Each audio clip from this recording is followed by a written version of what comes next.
Bienvenue sur le podcast Baris Pulse. Aujourd'hui, on reçoit Luc Julia, co-créateur de Siri. Mesdames et messieurs, bonjour. Bienvenue sur Baris Pulse, notre chaîne de podcast. Et aujourd'hui, du coup, nous accueillons monsieur Luc Julia, qui est expert en IA, qui habite initialement aux États-Unis, à la Silicon Valley, et il a fait l'honneur de venir en France, sur Paris, pour ce podcast-là avec moi. Et l'idée, c'était, de son œil d'expert, de vous retirer en fait toutes ces craintes que vous avez autour des IA. Merci beaucoup. On va essayer. Bonjour monsieur Luc Julia. Bonjour. C'est un honneur aujourd'hui de vous avoir parmi nous. Avec plaisir. Chez Baris Pulse. Alors aujourd'hui, monsieur Luc Julia, on va parler de sujets d'actualité, mais surtout on va parler du monde de demain. Parce qu'en fait, l'idée, c'est de parler pour les Français. Parce qu'en fait, il y a beaucoup de Français qui se posent des questions. Il y a des Français qui ont peur, en fait, de ces sujets-là, de l'IA. Est-ce que l'IA va remplacer vraiment l'homme ou pas? On va parler de tous ces sujets. Donc concrètement, dans un premier temps, on va parler des sujets donc d'actualité. Ensuite, on va parler de mythes autour de l'IA. Et puis, bien évidemment, aussi, on va commencer par la bulle de l'IA. Est-ce que c'est une réelle bulle ou c'est plutôt une stratégie marketing? Donc, on va parler de tout ça. Ça vous convient? Ouais, moi, tout me convient. Allez, eh bien, c'est parti, du coup, on commence. Alors, monsieur Luc Julia, déjà, on entend sur vous, en fait, hein, on ne sait pas trop si vous êtes le fondateur, le cofondateur, le créateur. Je sais qu'on vous a posé cette question des milliers de fois de Siri. Alors, qui, Alors, qui êtes-vous créateur de concrètement? Siri, créateur de ce qui est, tout ce qui est les technologies qui ont donné Siri. D'accord. Pas fondateur de la boîte Siri, Ouais. parce que la boîte Siri a été fondée à partir des brevets que nous avons fait avec Adam Scheller entre 1998 et 2000. Oui. La boîte Siri a été créée en 2007. D'accord. Elle a été rachetée par Apple en 2010. Et Ok. moi, je suis revenu à Apple pour être directeur de Siri Oui. en 2010-2011. Voilà. Donc, c'est pas compliqué. Mais je ne suis pas le fondateur, je suis le créateur, le co-créateur avec Adam Scheller des brevets qui sont les brevets qui ont donné toute l'histoire de Siri. Après, il y a eu d'autres brevets qui ont été faits plus tard, en 2007, 2008, 2009, qui ont aussi amélioré Siri. Et c'est pour ça qu'Apple l'a racheté en 2010. Et c'est pour ça, après, que j'étais dirigé Siri, parce que j'étais un des créateurs. D'accord. Et ça fait quoi d'être le créateur de Siri, du coup? Rien du tout. Ça fait aujourd'hui le grand-père de Siri. Donc, ça fait que Siri a presque 20 ans, 30 ans pour nous. Ouais. Donc, ça fait très, très longtemps. Ok, très bien. Qu'est-ce que vous pensez de votre œil d'expert sur l'IA aujourd'hui? Est-ce que il y a une réelle bulle autour de l'IA ou c'est plutôt une stratégie purement marketing? Il y a une bulle financière, il y a une bulle spéculative. Mmh. Donc, il y a plein de gens qui travaillent sur des IA qui sont des IA, comme vous dites, marketing. C'est-à-dire que c'est des IA, quand on parle des IA générales, elles n'existeront pas, donc c'est un rêve, c'est une utopie, mais qui malheureusement a amené encore beaucoup de gens à mettre beaucoup d'argent dedans. Et cette partie-là va exploser. Donc la bulle va exploser à un moment donné. Donc tout ce qui est, on va dire les IA génériques, un peu trop génériques, ça va péter. Les valorisations des boîtes qui portent ces IA génériques vont se dégonfler. Mmh. Ça ne veut pas dire que l'IA générative, puisque c'est ça dont on parle, qui a 3 ans maintenant, ça ne veut pas dire que, elle va disparaître, parce qu'il y a des applications des IA génératives qui sont beaucoup plus pointues, beaucoup plus spécialisées, qui, elles, vont continuer, hein. C'est ce qu'on commence à appeler l'IA agentique. Donc ça, c'est un héritage des LLM, c'est un héritage des IA génératives. Et ces petites IA-là, bon, je dis petites, mais c'est quand même quelques millions de dollars à chaque fois, D'accord. hein, ces petites IA vont continuer. Donc elles vont être affectées un tout petit peu par l'éclatement de la bulle, mais elles seront beaucoup moins affectées que les grosses IA qui font une course vers le n'importe quoi. Donc ça va péter un moment, certainement maintenant, dans les années 2000, dans l'année 2026, on va se rendre compte que les valorisations sont des valorisations débiles. Mmh. Pour les grosses qui sont à des milliards et des milliards. On va revenir donc à des choses plus normales, on va dire. Ouais. Et donc, encore une fois, l'IA va pas disparaître, l'IA générative va pas disparaître, OpenAI va pas disparaître. Mais ça va pas être pareil qu'aujourd'hui. C'est-à-dire que ça sera plus des milliards de pertes, mais ça sera des choses plus spécifiques, plus centrées sur des domaines particuliers. Et d'ailleurs, OpenAI a une chance là-dedans que d'autres peut-être n'ont pas, c'est qu'eux, ils ont, en plus de développer cette IA générique générale, ils ont aussi développé des petites choses qui leur permettra certainement de s'en sortir. D'accord. Du coup, pour vous, c'est quoi, les effets négatifs des IA? D'une Les manière générale, hein, que je parle, hein. Ouais, ouais, les effets négatifs aujourd'hui, c'est qu'on ne sait pas encore exactement comment ça marche et les gens l'utilisent pour faire n'importe quoi. Surtout les IA génériques, hein, ces Mmh. IA, ces grosses IA qui brillent, et auxquelles on peut s'adresser d'une manière tout à fait naturelle, en langage naturel. Leur effet négatif à elles, à ces IA génératives-là, c'est que, on les utilise pour faire n'importe quoi et on les croit. C'est-à-dire? Donc, Ça veut dire quoi, on les croit? on les croit, ça veut dire qu'on croit que ce qu'elles nous racontent, c'est vrai. Mmh. Et malheureusement, les pertinences, des IA, génératives un peu génériques, comme ChatGPT, Gemini et cetera, sont en général pas très pertinentes et elles disent pas que la vérité, pas tout le temps. Parce que c'est des IA statistiques qui, statistiquement, des fois donnent des bonnes réponses, des fois donnent des mauvaises réponses. On a entendu parler des hallucinations et des erreurs, c'est des faits. Elles hallucinent et elles font des erreurs et elles font souvent, des réponses qui vous arrangent. C'est-à-dire que, elles vont répondre toujours dans votre sens. Elles sont là pour vous faire plaisir, les IA, elles sont pas là pour vous embêter. Donc, du coup, ça, c'est embêtant. C'est un effet très négatif parce qu'en fait, ça nous enferme en quelque sorte dans des vérités qui sont pas forcément vraies et ça, c'est embêtant. Donc c'est pour ça que, les IA génériques, donc ce que j'appelle génériques, qui vont vers la, généricité, vers ces IA générales, ces IA-là, elles sont pas bonnes, elles sont Mmh. pas bien utilisées et c'est pour ça qu'on va de plus en plus et qu'on devrait aller de plus en plus vers les IA spécifiques, les IA qui sont dans les verticales spécifiques et là, elles sont beaucoup plus pertinentes. C'est-à-dire qu'on passe des pertinences de l'ordre de 60 pour les trucs D'accord. génériques, à des pertinences de 97-98 pour les autres. Donc en gros, là, ce que vous êtes en train de dire, bon, je suis pas du tout un expert, hein, dans le domaine, mais ce que vous êtes en train de dire, j'essaye de traduire pour nos auditeurs, en fait, qui vont nous suivre et nous regarder. Donc les IA génératives, concrètement, en fait, ce sont des IA qui, en fait, ne sont pas très fiables. Ça dépend lesquelles, les IA génératives génériques. Donc D'accord. celles qui sont, qui vous font croire qu'elles peuvent répondre à n'importe quoi. Ah, ChatGPT, Gemini, on va dire, d'accord. en gros, d'accord? Grok. Ouais. Donc ces IA-là, elles sont génériques parce que vous pouvez leur demander n'importe quoi et elles vont D'accord. vous répondre n'importe quoi. OK. De temps en temps, c'est ça le problème. Après ça, à partir de ces technologies qui sont sur, Gemini ou ChatGPT, on peut extraire des choses pour faire des IA plus spécifiques, qui sont D'accord. donc certainement moins génériques Ouais. et donc plus elles sont spécifiques, plus elles sont pertinentes. D'accord. Donc, on peut croire celles qui vont être spécifiques, Ouais. parce qu'elles vont être basées sur des données qui sont des données dans lesquelles on a confiance et donc les modèles vont être Mmh. des modèles dans lesquels on a confiance.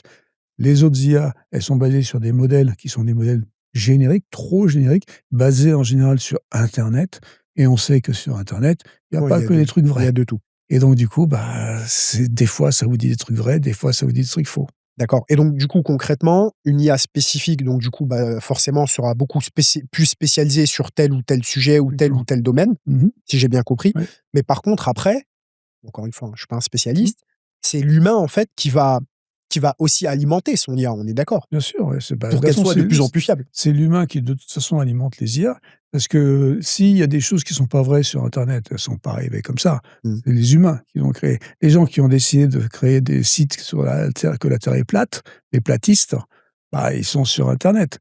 Est-ce que la terre est plate? Non, la terre est pas plate. Mais bon, c'est sur internet. Donc il y a des gens qui croient, il y en a qui y croient vraiment Ouais, et puis quand l'IA va tomber sur ces sites-là, on va dire, si vous demandez: «Est-ce que la terre est plate?» il est possible que l'IA vous on réponde: aura de «Oui». mauvaises informations. Donc voilà. Donc et évidemment, quand vous allez avoir des IA spécifiques, les IA spécifiques, c'est quoi? Donc ça va être des IA effectivement spécialisées dans des domaines particuliers ou avec des données qui sont fiables pour vous ou des données que dans lesquelles vous avez confiance. Si vous êtes platiste, vous allez pouvoir créer une IA qui va dire seulement que la terre est plate. D'accord? Et vous pouvez le faire. parce qu'on peut faire des IA. On a des techniques qui s'appellent le RAG ou le fine tuning, qui permettent donc de, changer les façons dont, ces IA vont aller chercher les informations ou alors d'aller donc rajouter des dans la base de données globalement, dans le modèle, de rajouter des choses ou d'enlever des choses pour pouvoir faire en sorte qu'elle ne parle que du domaine dans lequel vous voulez qu'elle vous parle. Elle devient spécialiste dans un domaine particulier et D'accord. quand elle est spécialiste dans un domaine particulier, eh ben, elle est meilleure que quand elle est générique. Forcément. C'est comme les humains, hein, Bien quand ils sûr. sont spécialistes, si moi vous me posez des questions en médecine, je Bien vais sûr. vous dire n'importe quoi, Ah oui, d'accord? Si vous me posez des questions sur l'IA, je vous dis la vérité. chacun son expertise. Voilà. Bon. Là, on va passer à la question, d'actualité. Du coup, monsieur Luc Julia, vous savez, en ce moment dans la presse, dans les médias, on entend, on voit beaucoup que de grands PDG ou même de petits, des grands patrons, ils sont en train de supprimer des postes, des centaines, voire des milliers, voire des centaines de milliers de postes, en France ou à l'étranger, à l'international, et ils disent que ça va être remplacé par des IA, dans tous les domaines. Du coup, ces gens-là, demain, ça va faire un il y aura du chômage derrière. Bon alors d'abord, c'est pas vrai. OK, Donc quand on entend par exemple, on prend l'exemple d'Amazon, hein, qui a il y a quelques semaines supprimé 14 000, qui il y a quelques jours vient d'annoncer 16 000, donc ouais, 30 000 suppressions d'emplois ouais. en quelques semaines, on va dire, et ils mettent ça sur le dos de l'IA. Ils disent qu'effectivement, on supprime les emplois parce qu'on va se concentrer sur l'IA. Alors ils disent Ouais. pas parce qu'on va remplacer les gens avec de l'IA, ils disent parce qu'on va se concentrer sur l'IA. Et Déjà, c'est donc pas du la coup, pas parce la que même c'est un chose. vrai sujet. Oui, c'est un sujet, mais les 30 000 emplois, ils sont pas supprimés à cause de l'IA. Les 30 000 emplois, ils sont supprimés à cause du fait qu'ils ont trop embauché pendant le covid et pendant les années covid et tous, ils vous diront ça aujourd'hui, les Google, les Amazon et autres D'accord, Meta qui ont supprimé et qui suppriment des emplois par milliers, c'est d'accord. parce qu'ils ont employé par milliers beaucoup trop de gens pendant le covid et donc aujourd'hui, ils sont en train de nettoyer ça. Bon, donc et ils font passer ça effectivement sur l'IA, mais encore une fois, ils disent pas: «Parce qu'on va remplacer les gens avec l'IA», mais ils disent: «Parce qu'on va se concentrer sur l'IA», ce qui est pas encore une fois la même chose. Mais ceci dit, il y a eu un rêve à un moment donné, dans les années, on va dire, 2023, fin 2022-2023, dès que ces IA génératives sont arrivées, il y a eu un rêve de certains patrons qui se sont dit: «Waouh, c'est super, on va pouvoir supprimer des postes parce que ces IA génératives, donc ces nouvelles IA, sont plus, ont l'air plus intelligentes, d'accord, que les précédentes et donc elles vont pouvoir remplacer ce qu'on appelle les cols blancs». Donc des Ouais, métiers qui sont des métiers, disons à valeur ajoutée, on va dire, pour ouais. être clair. Donc il y en a qui ont fait. Dès 2022-2023, dès 2023, en fait, il y a eu des compagnies qui ont supprimé des emplois et qui ont, qui ont supprimé les employés. Ces compagnies-là n'existent plus aujourd'hui. C'est-à-dire que ou alors elles ont réembauché des gens parce qu'elles se Mmh. sont rendues compte que ça marchait pas comme ça, en fait, que l'IA allait pas remplacer des gens.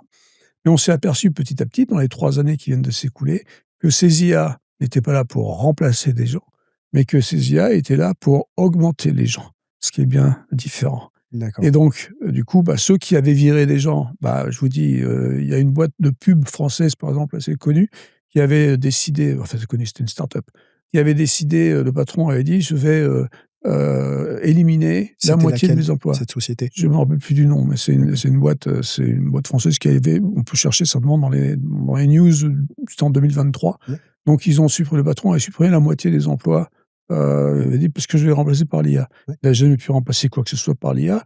Il a pas pu suivre les contrats, la boîte existe plus aujourd'hui. D'accord? Donc c'est un peu embêtant.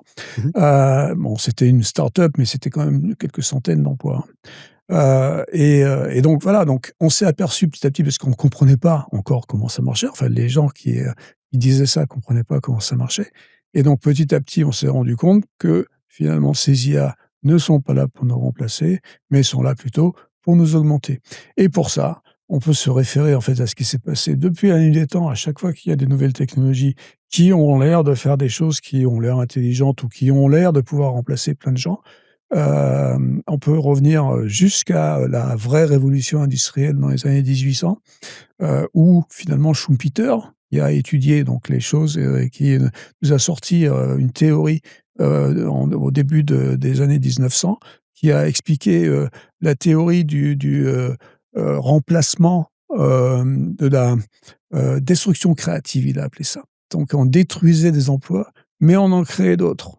d'accord? Avec ces outils, avec ces nouveaux outils et on créait en fait, c'était pas tellement des emplois, mais c'était surtout des tâches.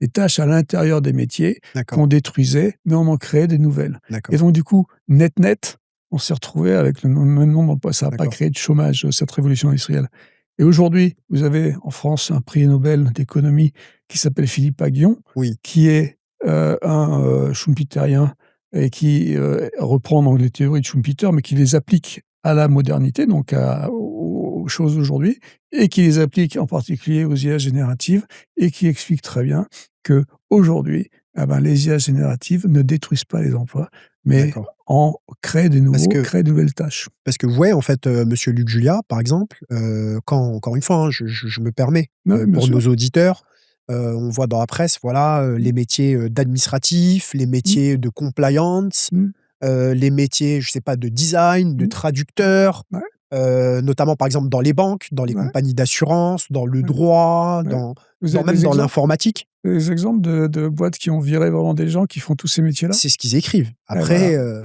voilà, qu'ils c'est écrivent. Bah, c'est ce ouais, c'est qu'ils ça le écrivent. problème. Donc C'est maintenant, que c'est moi, je plus, sais pas. vous savez, c'est pour vendre du papier, c'est plus facile de faire du sensationnalisme D'accord, et de dire des choses comme ça qui font peur ou qui d'accord, font vendre du papier, donc justement, que de dire la vérité et de dire vraiment ce qui se passe.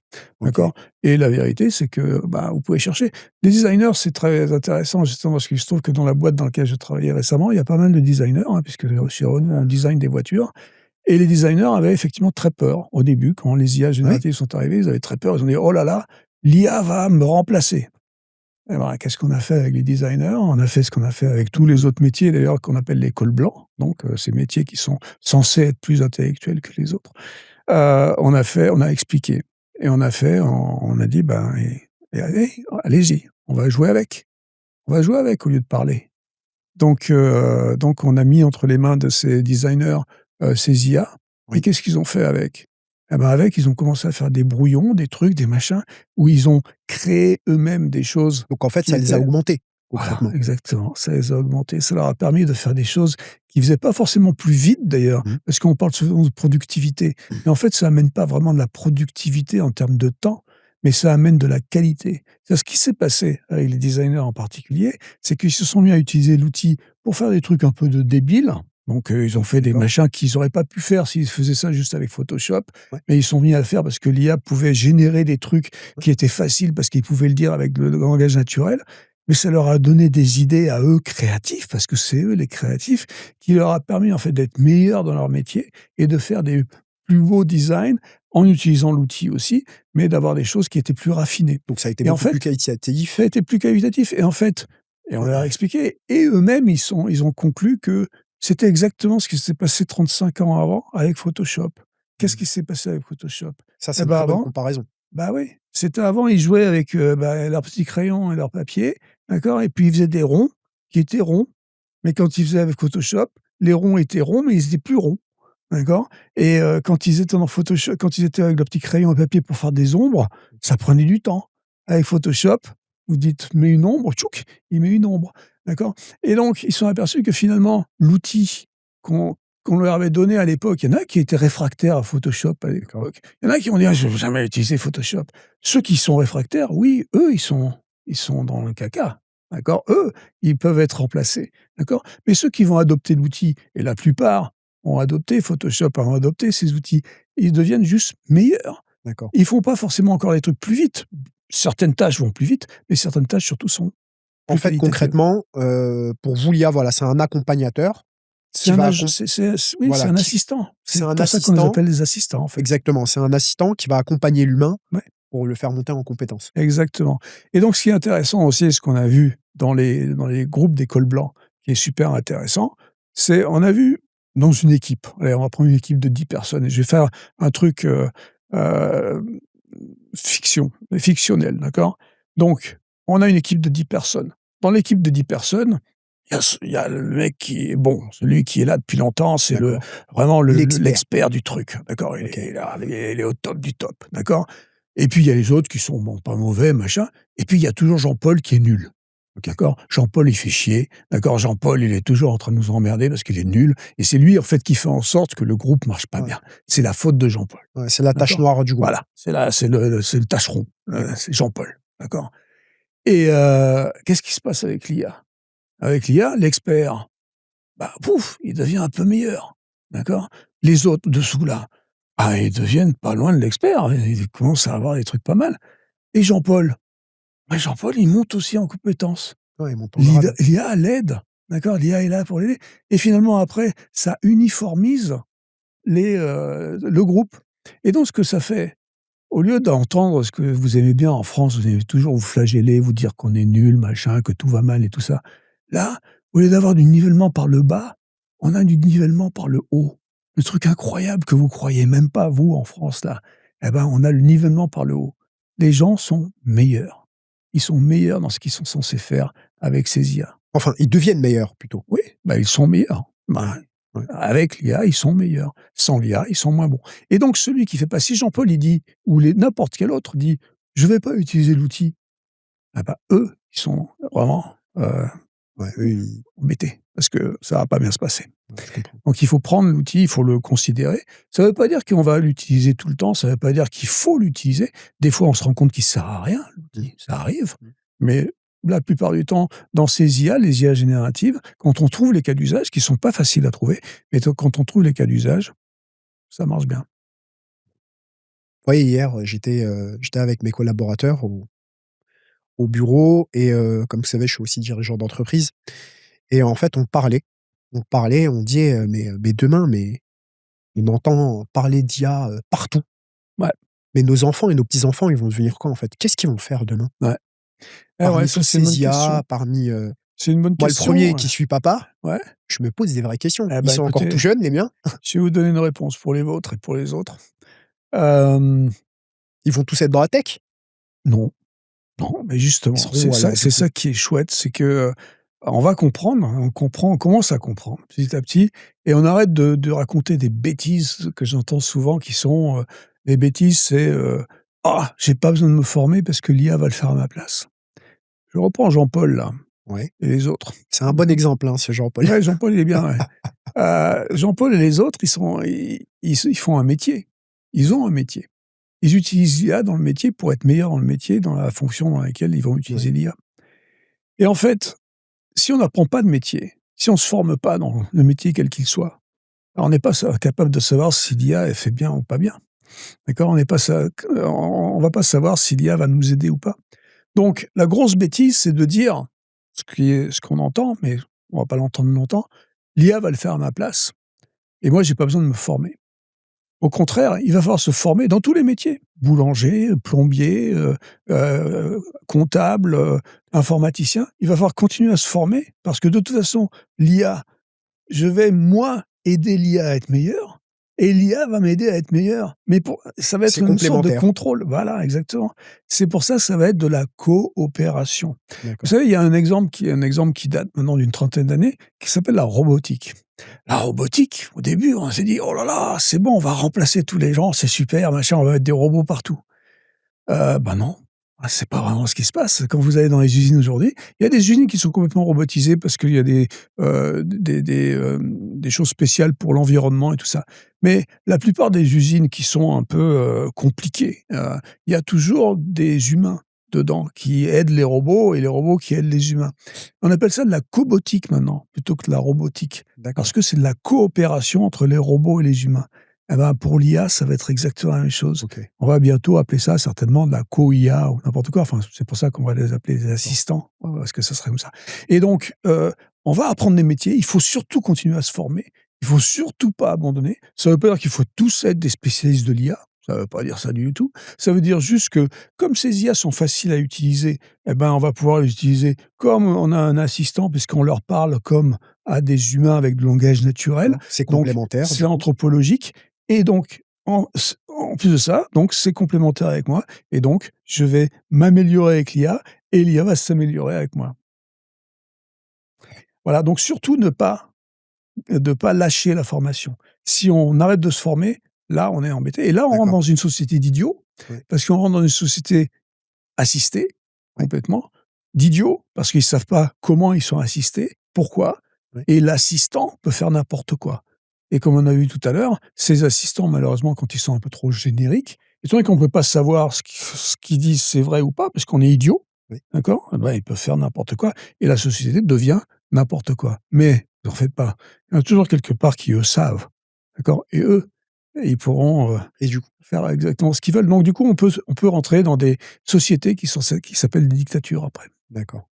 Et du coup, quels seront les nouveaux métiers de demain? Bah, les nouveaux métiers de demain, ça sera les métiers d'aujourd'hui, D'accord. plombier, Ça comptable, ça ne tu vois? changera pas? Ça ne changera pas et vous me donniez l'exemple des traducteurs, qui est certainement aussi une profession qui a très peur. Parce qu'évidemment, aujourd'hui, les machines Ah, on entend traduisent, parler de partout, machin, en oui, fait. et puis mais Webel, par exemple, enfin les trucs qui sont, Mmh. DeepL, le truc allemand là qui traduit depuis longtemps maintenant, bah, DeepL, c'est super, mais maintenant, évidemment, il y a plein d'autres IA qui traduisent, qui sont spécialisées en traduction. Alors elles sont spécialisées en traduction, mais même les IA qui sont spécialisées en traduction, elles sont pas si bonnes que ça en traduction. Alors oui, elles vont traduire. Donc pour avoir l'idée générale du texte, ça va suffire. Donc oui, je vais pouvoir utiliser ces IA pour avoir les idées générales. Mais je vais vous dire un truc, moi j'ai écrit des bouquins et je me suis amusé évidemment à traduire ces bouquins en anglais, puisque j'habite aux États-Unis, à traduire ces bouquins pour le marché américain avec ces outils, que ce soit DeepL ou que ce soit, des nouvelles IA génératives. Mais c'est à mourir de rire, en fait. C'est globalement, on a l'idée, mais il y a plein de petits trucs, de petites nuances que ces IA n'ont pas. Parce que c'est des nuances qui sont des trucs compliqués, en fait, qui sont culturels, en D'accord. général, et ces petites nuances culturelles, on ne les a pas. Il y a que les traducteurs humains qui les ont. Il y a que les humains, quand ils vont se parler entre eux, qui vont pouvoir, avoir ces petites finesses. Et donc les traducteurs, bon, oui, peut-être que leur travail va être beaucoup plus, centré sur des choses particulières, mais ils vont avoir du boulot toujours, hein. Il y a pas de problème et mon bouquin finalement, la façon dont c'est traduit, j'ai demandé à ma femme qui est américaine de m'aider à le traduire et puis, d'avoir les petites nuances et au lieu de dire, terre à terre, de traduire ça par earth to earth, bah, de dire que c'était une expression qui était pas du tout earth to earth. Est-ce que vous pensez que le système scolaire, français, par exemple, devrait être changé? Je ne crois pas, non, et quand j'entends, par exemple dire, «Il faut qu'on apprenne l'informatique à l'école», je ne sais pas ce que ça veut dire, apprendre l'informatique. C'est n'importe quoi. Apprendre l'IA à l'école, c'est n'importe quoi. Apprendre le fait qu'il y a des outils et qu'il va falloir se servir des outils, oui, ça, c'est intéressant. Mais apprendre l'IA, je ne sais pas ce que c'est. Ça ne veut rien dire du tout. Et en plus de ça, si apprendre l'IA, ça veut dire apprendre des langages d'informatique et des machins comme ça, c'est complètement idiot. Parce que les langages informatiques, entre le temps où je passe à l'école et le temps où je vais arriver dans la formation dans ma profession, le langage sera pas le même. Donc apprendre un langage informatique, ça prend une journée. D'accord? Donc c'est pas la peine de s'affoler en faisant des cours d'informatique au D'accord. CP. Parce D'accord? qu'apparemment, aux États-Unis, vous voyez, les étudiants, tous les étudiants aujourd'hui font des cours de codage. Ah ouais? C'est ce qu'on dit, hein. Ah, c'est Ouais. marrant parce que moi, mes enfants sont, à l'école aux États-Unis C'est une et je question. les ai jamais vus faire de codage, hein. C'est marrant D'accord, ça. Donc d'accord. c'est bien, on dit vraiment n'importe quoi alors. D'accord. Bon, bah, ouais, c'est Mmh. la presse et c'est ce qu'on dit et c'est ce qu'on lit et c'est ce Bah qu'on ouais, voit. c'est ça qui est embêtant, c'est qu'il y a ce qu'on dit et il y a la vérité. Ouais. Donc, non, non, il faut, encore une fois, je dis pas qu'il faut pas être, sensibilisé à ces outils et sensibilisé à ce que c'est que l'informatique en général, mais apprendre les mathématiques, si on veut faire de l'informatique, apprendre les mathématiques, c'est beaucoup plus important que faire de l'informatique. Parce que faire de l'informatique, encore une fois, ça ne veut strictement rien dire. Faire de D'accord, l'IA, ça ne veut strictement rien dire. d'accord. Donc si, demain, mon fils, veut devenir, je sais pas, Ingénieur en informatique? ingénieur en Eh ben, informatique. s'il fera des études d'ingénieur en informatique, au moment où il aura à faire des études d'ingénieur en informatique, après ça, son bac, d'accord? Et il commencera peut-être en seconde, machin, à faire des trucs où il fera un peu il bricolera à la maison parce que s'il est passionné et puis c'est très bien comme ça. Est-ce que vous pensez que la France et l'Europe sont, en retard? Bah non, on est les meilleurs. C'est vrai? Bah ouais, et Ah, c'est ça c'est rare, encore. hein? Bah oui, Parce que mais c'est rare, généralement, mais on justement. détruit plutôt la Mais France et oui, l'Europe mais parce que et vous adorez vous flageller, encore une fois, je bon répète ce alors que j'ai dit tout à l'heure. dites-nous pourquoi? Bah, je vais Pourquoi? vous dire pourquoi, c'est pas compliqué en fait, pourquoi. C'est parce qu'on est les meilleurs du monde en mathématiques et ça, c'est pas moi qui le dis. Alors, attention, il y a l'école et l'école, d'accord? Donc, l'école, elle forme des gens, mais aujourd'hui, l'école française, mais dans beaucoup de pays, elle laisse sur le bord de la route beaucoup de gens, Mmh. d'accord? Donc ça, c'est un problème. Je sais pas la solution, d'accord? Je peux pas vous dire pourquoi, j'en sais rien, mais c'est la vérité, elle laisse beaucoup de gens sur la route, d'accord? Mais ceux qui arrivent au bout du chemin, d'accord, au bout du chemin, c'est ce qu'on aurait appelé nos élites, d'accord, ceux qui ont les bac plus 1, 2, 3, 4, 5, 6, bon, ce qu'on veut. Ces élites-là, elles sont extraordinaires. C'est des gens qui sont formés correctement et qui ont des backgrounds, qui ont des formations extraordinaires.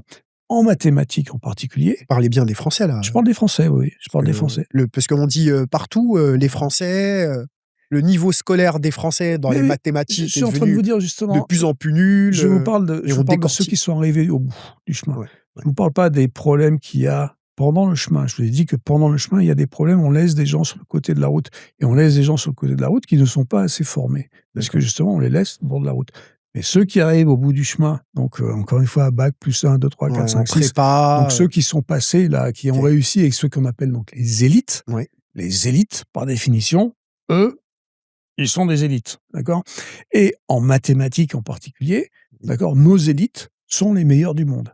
Et ça, encore une fois, c'est pas moi qui le dis, c'est les médailles Fields qui le disent. Les médailles Fields, c'est l'équivalent du prix Nobel en mathématiques, d'accord? On a, en France, le plus médailles Fields dans le monde. Ah bon? Ouais. Ah ouais. Vous m'apprenez quelque chose. Avec les États-Unis. Alors, avec les États-Unis, ça veut dire quoi? Ça veut dire que les États-Unis et la France ont le même nombre à peu près de médailles Fields. La différence entre les médailles Fields françaises et les médailles Fields américaines, c'est que les médailles Fields françaises, ils sont formés en France. Les médailles Fields américains, il y en a beaucoup qui viennent de Chine, d'Inde, etc., qui sont pas formés aux États-Unis. Mais bon, ça c'est un détail. Mais bon, tout ça pour dire qu'on a les meilleurs mathématiciens du monde. Et il se trouve que l'IA, c'est quoi? L'IA, c'est des mathématiques. Et donc, on a aussi les meilleurs spécialistes de l'IA du monde parce qu'on a les meilleurs mathématiciens. Et c'est pour ça que vous avez, quand vous regardez dans la Silicon Valley, aujourd'hui, il y a des dizaines de milliers de Français dans la Silicon Valley qu'on s'arrache. Et on se les arrache. Pourquoi? Ça, c'est véridique. Parce que ils sont... Ah oui, ça, c'est véridique. Tout ce que j'ai dit avant, c'est véridique aussi. Ah oui. Et donc, on se les arrache parce que ils sont extraordinaires en mathématiques et ils sont malléables. Un autre truc qui est bien dans notre formation, donc quand on arrive au bout du chemin, c'est qu'on est polytechnique. Ça veut dire quoi? Ça veut dire que on fait plein de trucs à l'école. On apprend les maths, le français, mais aussi la philo, l'histoire, la géo, le machin, le truc, le bidule. Ouais, c'est très généraliste. On fait plein de trucs. Quand vous regardez les études aux États-Unis, et je reprends l'histoire de mes enfants, d'accord? Mes enfants n'ont pratiquement pas fait d'histoire, pratiquement pas fait de géographie et pas fait de philosophie, d'accord? Et donc, on n'est pas généraliste, on ne sait pas. Et nous, donc, en étant généraliste, en étant polytechnique, qu'est-ce qui se passe quand on est polytechnique? Même si on gueule, on a n'est une pas vision content. beaucoup plus globale. Voilà, on a des trucs. Et donc, on peut s'adapter à des choses beaucoup plus importantes, beaucoup plus différentes que ce que font les autres. Et donc, quand on nous demande de faire un truc en IA qui sont basés sur des mathématiques, mais qui sont dans n'importe quel domaine, on peut le faire. Et c'est pour ça qu'on se monnaie aux États-Unis, dans la Silicon Valley. Les ingénieurs français sont extraordinaires. Et nous, ici en France, on a des exemples maintenant, depuis quelques années. On fait des boîtes. Vous faites des boîtes. Vous avez la French Tech. Flore Pellerin a décidé en 2013 de créer la French Tech. C'est quelque chose d'extraordinaire qui vous permet de faire des boîtes en France qu'on ne faisait pas avant. On avait oublié l'entrepreneuriat en France. On avait oublié ça. Et depuis donc maintenant 22 ans, 23 ans, 13 ans, 14 ans, on arrive à faire des boîtes en France. On fait des boîtes avec la French Tech. La BPI donne un peu de sous pour nous, c'est vrai. pour nous c'est de plus en plus simple de créer sa super société facile. en France. On a donc des startups. Aujourd'hui, il y a 1000 startups en IA. Pourquoi il y a 1000 startups en IA en France? Parce que on est bon en mathématiques et on peut faire des startups. Et donc, il y a des startups. Il y en a qui vont être extraordinaires, qui vont devenir des scale-up. C'est rare, les scale-up en France encore, mais il y en a qui viennent des scale-up, comme Mistral, par exemple, qui est un exemple de boîtes d'IA françaises faites par des Français qui sont des génies dans leur domaine particulier et qui font des IA intéressantes. Et puis, il y en a plein, puisqu'il y en a 1000. Donc, on est des génies, donc on est très forts et on est les meilleurs. Alors, arrêtons de nous flageller et arrêtons de dire tout le temps qu'on est nuls. Bon, c'est très rassurant, ce que vous dites. Ouais. Alors, le problème, parce qu'il y a quand même des problèmes, sinon ça se verrait, d'accord? Le problème, c'est qu'on est capable de faire des startups, comme je viens de dire, mais c'est beaucoup plus compliqué de faire des scale-up. Et pourquoi c'est beaucoup plus compliqué de faire des scale-up? Parce que pour faire des scale-up, il faut des sous. Ouais, il faut des financements, bien sûr. Et les sous, là, par contre, c'est beaucoup plus compliqué. Et donc là, ils vont aux États-Unis. Et là, on va aux États-Unis, et c'est ce qu'a fait Mistral aussi, par exemple, pour lever les milliards, pour lever les 10 millions, les premiers 10 millions, les premiers 50 millions. On peut le faire en France, on peut le faire en Europe, Mais dès qu'on va parler de 100 millions et dès qu'on va parler d'1 milliard ou 6 milliards pour Mistral, eh ben là, c'est plus compliqué. D'accord? Donc, on a un problème de sous, on a un problème de savoir où diriger nos sous, mais le la vérité, c'est qu'on n'a pas de problème de sous. On a le problème de répartition des sous. Quand vous voyez que dans le livret A et dans les assurances vie, on parle de milliers de milliards d'euros qui sommeillent, On est le pays en Europe où, on a le plus d'épargne, hein. ouais, ça Je suis bien sommeille, placé pour le dire. voilà. Je suis dans le métier. Voilà. Donc vous savez que ça sommeille, il y a 6 000 milliards juste dans les assurances vie, Ah, 6 c'est 000 énorme, milliards c'est énorme. et 6 000 milliards, on peut pas y toucher parce qu'on veut pas y toucher.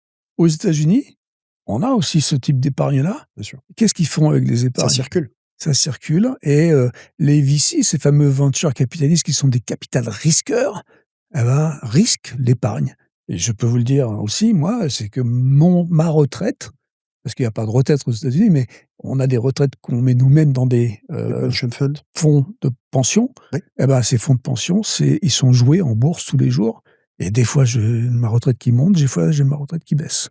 D'accord? Et c'est comme ça, mais on risque, c'est capital risque et tout le monde risque et C'est la voilà, mentalité c'est américaine l'Amérique, que c'est l'on n'a pas le ici conquête de en l'Ouest, Europe. c'est le risque. On ne sait pas où on va, mais on y va. Bien sûr. On est des fonceurs et on y va et on Voilà. teste. Et c'est pas parce que si, on tombe et que si, Ah bah, au contraire, si on tombe, c'est que dès qu'on a une ouais. cicatrice, on a appris un truc et Mmh. c'est un autre truc qu'on comprend pas en France et bon, Mmh. parce qu'il y a quand même des choses qui sont à critiquer, hein. C'est de Les rater. choses à critiquer, c'est de dire que justement on prend pas assez de risques, qu'on est dans notre petit confort.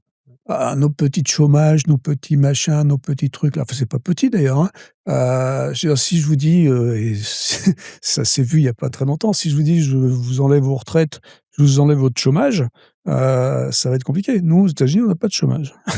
On n'a pas de La choses comme sécurité ça. sociale. Sécurité sociale, c'est beaucoup plus léger et cetera. Donc bon, tous ces risques, toutes ces, avoir l'option de prendre des risques pour faire des trucs, on n'a pas cette fibre ici.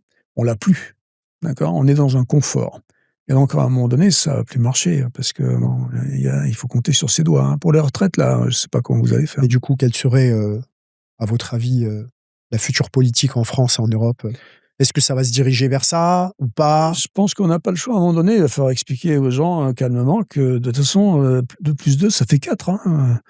Il faut juste faire des additions. Là, les additions sont pas possibles. Quand vous avez les Norvégiens, les Islandais, les Espagnols, les Italiens, qui travaillent jusqu'à 67 ans, ou 70 ans pour certains, ils ont compté sur leurs doigts.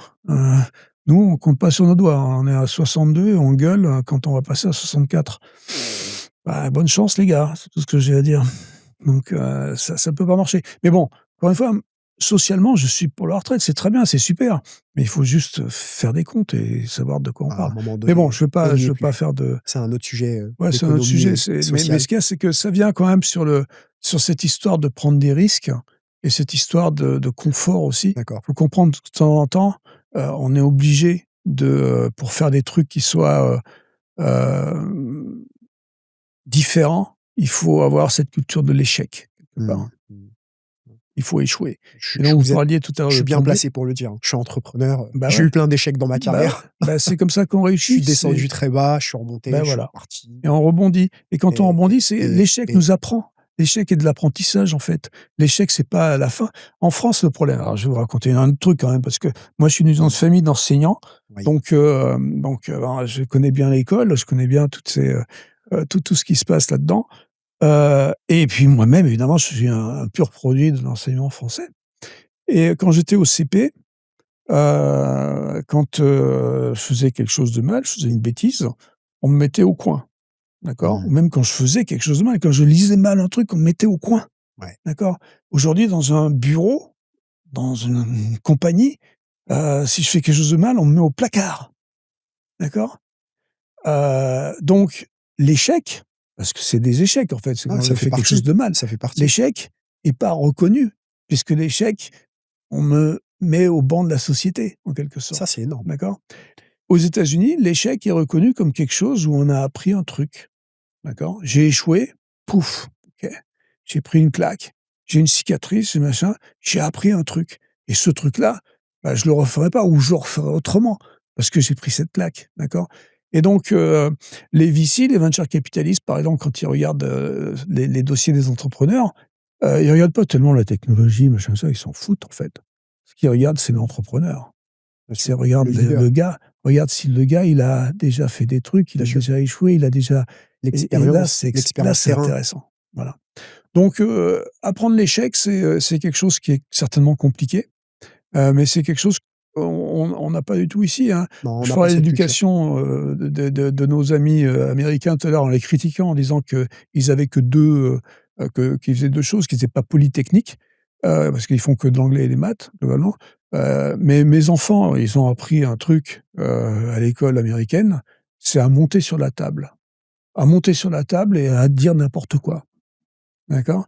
Et ça, c'est quelque chose qu'on sait pas faire nous, monter Non. sur la table et dire n'importe C'est quoi.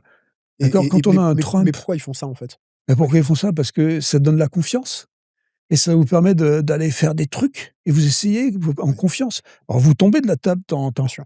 d'accord? Mais c'est Ouais, ça l'échec. ça donne confiance, en fait, à l'étudiant de parler devant la Voilà, foule et de exactement. parler, Nous là, les je me rappelle moi la première fois qu'il a fallu que je fasse une présentation devant 200 personnes.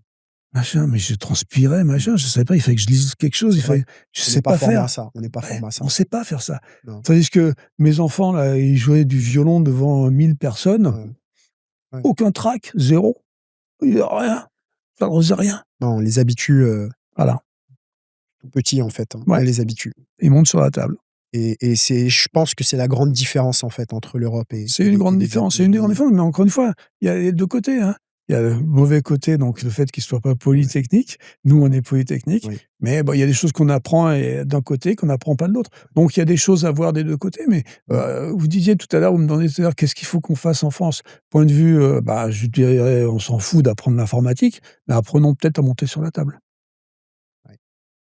Apprenons à monter sur la table et à prendre confiance en nous Exactement. et à se casser la figure, Ouais, s'il le faut. exactement, mais quand on monte sur la table, il y a une bonne chance qu'on se casse la figure. Ouais, surtout si elle est très haute. Bon après j'ai la question, comment dirais-je? La question mythe, vous savez, hein, c'est moi je suis toujours un peu dans le mythe, hein, un peu porte-parole des Français. Alors il y a on ne sait pas si c'est un mythe, si c'est une légende. Bon, vous y avez déjà un peu répondu, hein. Ça va vous faire sourire. Je commence à vous connaître un peu. On voit beaucoup de films tels que I, Robot, Terminator et en fait, bah, beaucoup d'humains se posent la question, est-ce que dans 100 ans, par exemple, les humains deviendront en fait les esclaves, de ces IA et de ces robots? Est-ce que c'est une science-fiction? Est-ce que c'est un mythe? Bon, forcément, dans 100 ans, on peut pas savoir ce qui va se passer. Heu, Ouais. Bon, je veux dire, j'en sais rien, mais il y a peu de chance. Voilà, c'est ce ouais, que je dirais. Parce que la réalité, c'est quoi? Bon, la réalité, c'est que, comme vous voulez dire, c'est pas la fiction et la science-fiction, c'est rigolo, hein, d'accord? Bon, on invente plein de trucs et de temps en temps, il y a des trucs de la science-fiction qui arrivent dans la réalité, ouais, d'accord?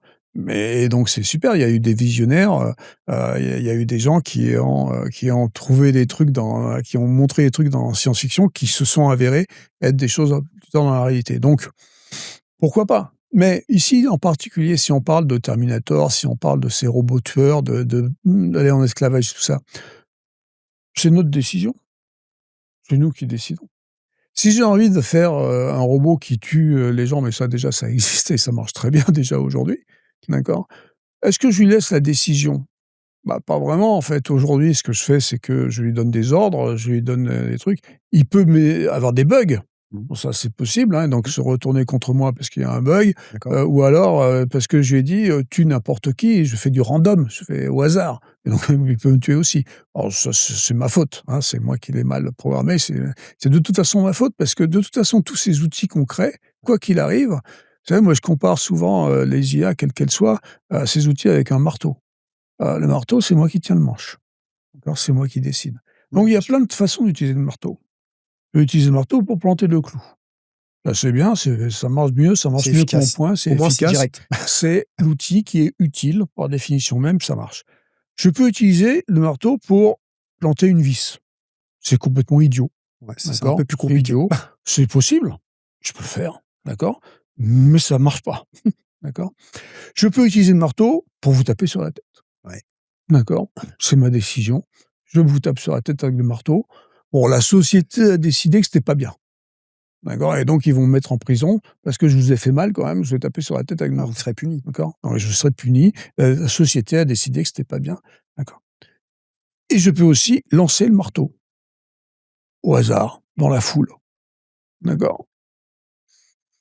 Je sais pas comment ça va se passer, d'accord? Mais ça peut me retourner peut-être, ça peut être boomerang, ça peut être ça, je sais pas, d'accord? Et c'est idiot aussi parce que voilà. Donc les outils, on peut les utiliser donc comme ça, d'accord? Donc Terminator, machin, c'est quoi? C'est j'ai lancé le marteau dans la foule au hasard. J'ai laissé le truc partir, mais c'est ma faute. Parce que c'est moi qui l'ai lancé, parce que c'est moi qui tenais le manche, d'accord? Donc tout le temps, c'est moi qui tiens le manche de toute façon. C'est D'accord. moi qui fais les trucs à bon escient ou à mauvais escient. Et c'est nous, dans la société, tous ensemble, qui décidons petit à petit, et ça change en fonction de la culture aussi, ça change en fonction de plein de choses, ce qui est bien et ce qui est pas bien de faire avec ces outils. Ouais, Voilà. c'est nous qui sommes décisionnaires, en fin de compte. Voilà, c'est pour ça qu'on fait les lois, c'est pour ça qu'on fait les réglementations. Ouais, donc forcément, la réglementation va évoluer en fonction de l'évolution Exactement. et Et si va on dit un évoluer en jour, fonction de si on dit un jour: «Bah, ça, c'est pas bien, il faut pas le faire parce que ça peut potentiellement nous amener à des sociétés qui vont faire que les robots vont se retourner contre nous», ah bah, on va faire des lois pour qu'on fa il y aura toujours un gars quelque part qui le fera. Les mecs qui lancent les marteaux dans la foule, les mecs qui vous tapent sur la tête avec le ouais, marteau, il y en aura toujours, bien sûr. d'accord? Mais bon, ça sera Mmh. plus compliqué. Ouais, parce que parfois on voit des films, vous voyez, il y a encore 20 ans, hein, moi j'ai des images où on voyait des films avec, plein de robots, tout Ouais, ça et bah, il y en et aura. aujourd'hui, en fait, ces robots-là existent, en fait. Ouais, ils Ouais, par existent. exemple, on voyait des films, je sais plus, les noms, mais des films avec des robots qui dansaient, qui faisaient le Mmh, break dance, tout ouais, ça. ouais. Bah, ouais, l'autre jour, Boston Dynamics, l'autre ils font des jour, j'ai robots. vu, un robot, alors je sais pas si c'était une image de synthèse ou pas, mais c'était un robot chinois, du coup et il dansait le break dance, Il y a les robots de Boston Dynamics qui sont, aujourd'hui coréens parce qu'ils étaient bon, Boston par définition, c'était à Boston avant. Donc c'est une boîte qui était faite par des gens du MIT, qui ont été rachetés après par Google et puis après par SoftBank et puis qui sont maintenant coréens puisque c'est Hyundai qui les a rachetés. Heu, Boston Dynamics, ils font des robots qui sont, c'était les fameux petits chiens qu'on a eu un moment sauter partout et tout ça et aujourd'hui ils font des robots humanoïdes qui font du breakdance, qui font des machins et tout ça. Donc ouais, je peux faire ça. Mais bon, ils sont super programmés pour faire ça aussi, hein. C'est-à-dire qu'ils vont pas décider de faire du breakdance tout seuls. mmh. D'accord? Est-ce que vous pensez que les robots humanoïdes, c'est quoi? Il y en aura de plus en plus, du coup, dans les foyers des Je suis gens? pas sûr. Je suis pas sûr que ce soit vraiment utile, en fait, les robots humanoïdes, parce qu'ils vont faire des tâches qui sont pas forcément appropriées à la tâche elle-même. Le problème, ça veut dire quoi? Ça veut dire que, heu, on crée aujourd'hui des machines Ouais, pour les humains. d'accord. D'accord? Et on crée les machines pour les humains parce que et puis on les fait plus ou moins à hauteur d'humain. On essaie de faire en sorte qu'elles soient ergonomiques pour nous. Mmh. D'accord? Donc du coup, ces machines-là, pour que ça soit des robots qui les utilisent, il faut que ça soit des robots humanoïdes. Ça a du D'accord, sens. d'accord. D'accord? Parce que, bah, elles sont faites pour nous, donc elles sont faites pour des humains. Donc il faudrait que les robots qui les utilisent soient aussi des robots humains. Mais les tâches, en fait, dont on parle ici, par exemple, mettre du linge dans une machine à La laver, des trucs comme ça, vaisselle, voilà, mettre de la vaisselle, tout ça. Peut-être que c'est pas approprié d'avoir des machines qui soient adaptées aux humains, mais plutôt des machines adaptées aux robots, qui seraient faciles pour le robot plus facile pour le robot à faire que à des humains. Donc si j'ai un jour des tâches comme ça qui sont à faire dans des maisons ou n'importe quoi, je préfère avoir des robots qui soient adaptés aux machines, qui vont, faire le job, que d'avoir des machines qui soient adaptées à l'humain. Parce que c'est pas moi qui vais faire le job, c'est les robots. Et donc ça sert à rien d'avoir des robots humanoïdes qui sont compliqués. Parce que marcher, monter des escaliers, machin, ça, c'est compliqué. D'accord? Peut-être que c'est des robots qui seront, des carrés, des box, des machins, des trucs qui vont se balader, qui vont être là, mais qui vont faire des tâches qu'on va pas les voir. Ils vont être, peut-être qu'ils vont être au plafond, peut-être machin. J'en sais rien, mais je pense pas que ce soit la peine qu'ils soient humanoïdes. Humanoïde sert juste à nous faire croire que les choses qu'on peut faire, qui sont faites pour nous, sont à faire par les robots. Mais, je pense que ça sert après ça peut strictement à rien. tenir compagnie aussi, à un humain. Alors ça, c'est autre chose. Ouais, Il peut y avoir des robots, alors à ce moment-là, ils sont humanoïdes ou pas, mais ils sont plutôt à ce moment-là anthropomorphiques. Donc c'est des robots qui vont avoir une belle bouille avec des beaux yeux et tout ça. ouais, Alors avec toutes les problèmes d'Alzheimer et des trucs comme ça, où bien on va sûr. coller un robot qui a des yeux et qui a une bouche qui va discuter avec la personne qui a Alzheimer, parce que parler avec une personne qui a Alzheimer, c'est fatigant. Ouais. d'accord? Je veux dire, au bout d'un moment, c'est quand même très fatigant, hein. Un robot, il se fatigue pas, lui, pour ça. Donc la personne peut lui répéter 10 fois la même chose, 100 fois la même chose, le robot, il dira toujours: «Ah ouais, super, tu me l'avais pas dit celle-là». Voilà. Donc ça, c'est intéressant. Mais ces robots sociaux, ils existent déjà, hein, au Japon, dans les maisons de retraite, depuis très longtemps, on a des robots comme ça. Donc oui, ça, c'est alors est-ce qu'il faut qu'ils soient humanoïdes? Encore une fois, je ne sais pas si c'est la peine qu'ils aient des jambes, d'accord? Mais par contre, qu'ils aient une bouille, Ouais. ça, c'est important. Bon après voilà, je pense qu'il y a toujours le côté, très marketing. Parce que je sais Bah, qu'aujourd'hui, regarde, voilà, à on peut CIS, acheter, pour quelques dizaines, de milliers de dollars, me semble-t-il, ouais. des robots humanoïdes. Ouais. Il y en a un qui enfin, c'est compliqué encore aujourd'hui d'acheter des robots humanoïdes qui font quelque chose. À CIS, là, en janvier 2026, il y avait un nouveau robot humanoïde qui est censé, être, commercialisé d'ici, la fin de l'année, Mmh, par, Switchbot. Je crois que c'est Switchbot, qui a annoncé ça pour 10 000 $. Un robot humanoïde qui est censé faire plein de trucs. Mais quand vous regardez, il y avait les démos, hein, qui étaient à CES. Quand vous regardez le robot, bon, il est humanoïde, donc il est censé faire la vaisselle ou ramasser les chaussettes, les mettre dans la machine à laver, et cetera. Bon, faire plein de trucs. Il est super lent. Bon, c'est pas grave parce que vous vous cassez, vous allez travailler, vous laissez le robot, il va mettre 2 heures et demie à ramasser des chaussettes, vous vous en foutez en fait, vous êtes pas là, d'accord?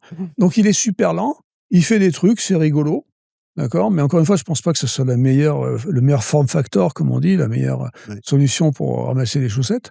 Mais bon, il peut faire des trucs. Donc Switchbot a annoncé ce robot-là, on verra bien s'il le commercialise ou pas. Moi je parie caméra. Je parie que, on est donc en janvier 2026, ils l'ont annoncé là, le 7 janvier 2026.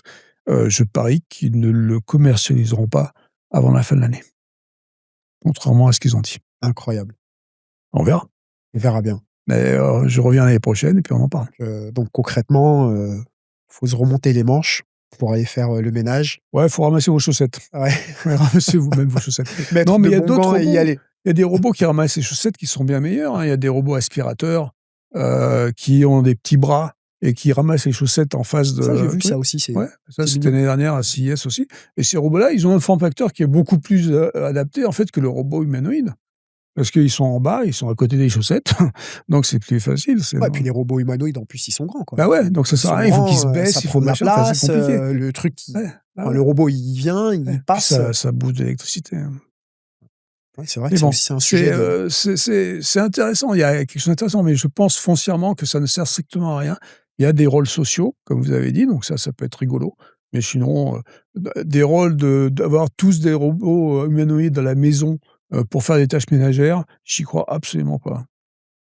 bon, OK, Voilà. seul l'avenir nous dira.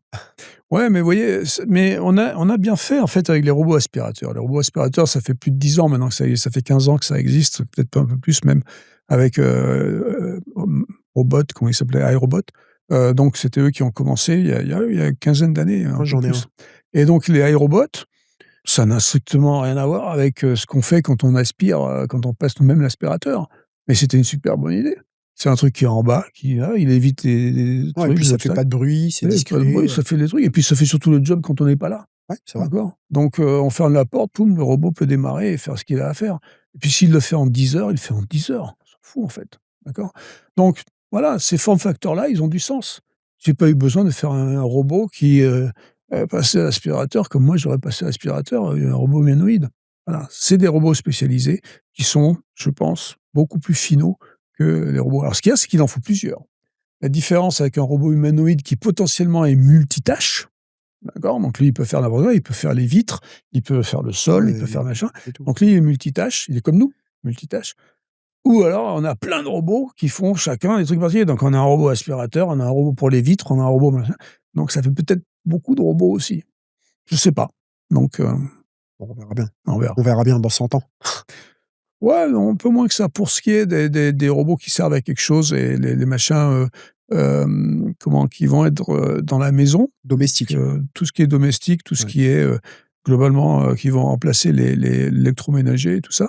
Je pense on voit des trucs de plus en plus qui arrivent là. Moi, chez moi, j'ai plein ouais. On a des sociétés françaises qui sont, des pointures dans le domaine? Alors malheureusement, on a un problème en France pour ça, c'est, on n'a pas d'électronique.